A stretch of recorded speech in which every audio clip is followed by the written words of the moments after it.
صلی علی رسول الکریم۔ آج 12 جولائی یعنی بدھ کو ابھی تھوڑی دیر پہلے ہمیں کنفرم ہوا ہے کہ ہمارے برادر ملک، دوست ملک متحدہ عرب امارات نے $1 ارب اسٹیٹ بینک کے اکاؤنٹ میں ڈپازٹ جمع کروایا ہے، اور یہ فیڈرل ریزرو بینک جو کہ کلیئرنگ ہاؤس ہے اس نے کنفرم کیا ہے کہ ہمارے اکاؤنٹ میں رقم بھیج دی گئی ہے اور پاکستان اسٹیٹ بینک کو یہ کریڈٹ ہو چکا ہے۔ تو الحمدللہ اس سے ہمارے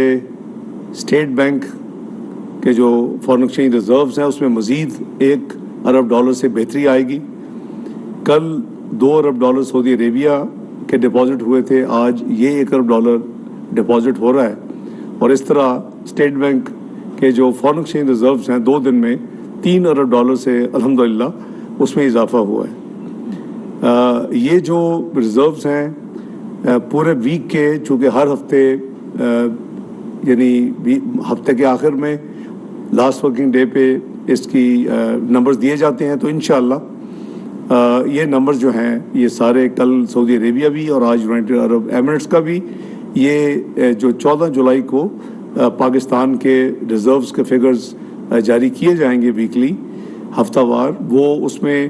یہ سعودی عربیہ کے بھی ڈپازٹ ریفلیکٹ ہوگا، اور آج جو ابھی تھوڑی دیر پہلے متحدہ عرب امارات کی کنفرمیشن ملی ہے، جو انہوں نے ماضی قریب میں اناؤنس کیا تھا کہ ہم پاکستان کو ہم بھی $1 ارب کے ڈپازٹ دے کر اس کی سپورٹ کریں گے، تو وہ الحمدللہ ہو چکا ہے۔ میں اس موقع کے اوپر جناب وزیر اعظم میاں محمد شہباز شریف صاحب کی طرف سے، army chief general Asim Munir صاحب کی طرف سے، اور اپنی طرف سے پاکستان کی عوام کی طرف سے متحدہ عرب امارات کی قیادت کا مشکور ہوں کہ انہوں نے ہمیشہ کی طرح پاکستان کی اس وقت جو کہ ایک بڑا امپورٹنٹ مرحلے سے گزرا ہے پچھلے چند مہینوں میں، ایک عملی طور کے اوپر ایک ثبوت دوستی کا دیا، اور ڈپازٹ اپنی جو اناؤنسمنٹ کی تھی، جو کہ وزیر اعظم ریسنٹلی جب چند ہفتے پہلے UAE میں گئے ایک بریف دورے کے لیے، تو اس میں بھی انہوں نے یہ فرمایا کہ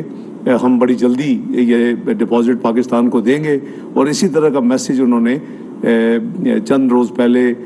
army chief general Asim Munir صاحب کو بھی دیا، ان کے ذریعے، دونوں کے ذریعے مجھے بھی میسیج ملا الحمدللہ، تو آج وہ مٹیریلائز ہو گیا ہے۔ تو الحمدللہ پاکستان کی، جو میں سے عرض کیا کہ جو ریزروز کی پوزیشن ہے فارن ایکسچینج کی، وہ الحمدللہ بہتری کی طرف جا رہی ہے۔ ہمارا ہدف وہی ہے جو میں نے عرض کیا تھا کہ جولائی کے اینڈ تک پاکستان کے جو ریزرو ہے ایک پوائنٹ کے اوپر قریباً $8 بلین پہ چلے گئے تھے، وہ ان کو ہم 14 اور 15 ارب ڈالر کے درمیان ریزروز کو پاکستان کو بلڈ کر لیں۔ یہ رفلی وہ فگر ہے کہ جب میاں شہباز شریف صاحب نے یعنی وزیر اعظم کی ذمہ داری سنبھالی اپریل 2022 میں، تو وہ ریزرو تو قریباً اتنے تھے، لیکن جو آنے والی ادائیگیاں تھیں وہ بے شمار تھیں، اربوں ڈالر کی تھیں، جو کہ الحمدللہ اپریل 22 سے لے کے آج تک ادا بھی ہوئی ہیں، اور اس میں 1 منٹ کی تاخیر بھی نہیں ہوئی۔ اور جو راہ گلابتے تھے لوگ کہ پاکستان ڈیفالٹ کرے گا، کر رہا ہے، فلاں ڈیٹ ہو رہی ہے، وہ سب قدرتی موت مر چکی ہے، وہ افواہیں اور وہ کیا سرائیاں۔ اللہ تعالیٰ پاکستان کا حامی و ناصر ہے، اور انشاءاللہ پاکستان ترقی کی راہ پر گامزن ہو چکا ہے، اور ہمارا آنے والا ہر دن انشاءاللہ پچھلے دن سے بہتر ہوگا۔ میری دعا ہے کہ اللہ تعالیٰ ہم سب کو توفیق دیں کہ ہم پاکستان کی بہتری کے لیے کام کریں، اور اس کی ترقی اور خوشحالی کے لیے دن رات کوشاں رہیں۔ پاکستان انشاءاللہ میرا مضبوط ایمان ہے کہ اپنا دنیا کی کمیونٹی آف نیشن میں اپنا وہ مقام ضرور حاصل کرے گا جس کی خواب جناب قائد اعظم رحمۃ اللہ نے دیکھی تھی، اور جس کے اوپر عملی طور کے اوپر میاں نواز شریف صاحب کے ٹینیورز میں عمل ہوا، اور یہ پاکستان دنیا کی 24ویں معیشت بنا 16-17 میں، اور بدقسمتی سے یہ دنیا کی 47ویں معیشت بن گیا تنزلی کی وجہ سے، جو 5 سال پاکستان نے ایک سیاسی تماشا دیکھا اور ایک امپورٹڈ اور ایک سلیکٹڈ حکومت کو امپوز کیا گیا، اس کے سب جو ہم نے نقصانات دیکھے، انشاءاللہ پاکستان وہ تمام نقصانات اب ریکور کر رہا ہے اور بڑی تیزی کے ساتھ اپنی اصل منزل ترقی کی طرف جا رہا ہے۔ بہت شکریہ آپ کا، اللہ آپ سب کا حامی و ناصر ہو۔ پاکستان زندہ باد۔ وفاقی وزیر خزانہ اسحاق ڈار کی طرف سے قوم کو بڑی خوشخبری سنائی گئی۔ متحدہ عرب